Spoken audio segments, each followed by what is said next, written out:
বাবির রুমের পাশ দিয়ে যাচ্ছিলাম, হঠাৎ করে বাবি ডাক দিল। আমি তখন বাবির রুমে গিয়ে বললাম, জি বাবি বলেন।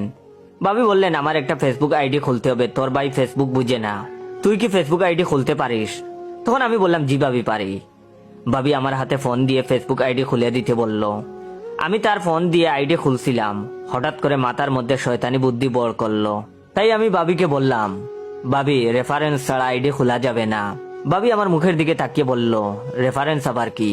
আমি বললাম, রেফারেন্স হলো পরিচিত কারোর আইডির নাম দিতে হবে, যাতে আপনি কোনো অপকর্ম করলে আপনাকে সহজে খুঁজে পায়।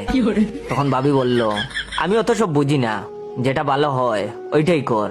তখন আমি বললাম, ঠিক আছে, আমার রেফারেন্স দিয়ে দিলাম, পরে কোনো অঘটন ঘটাইয়েন না, তাহলে আমি বিপদে পড়বো।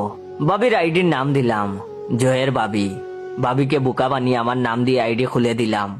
মনে মনে পয়সাচিক হাসি দিলাম, নিজের নামটা প্রচার হোক।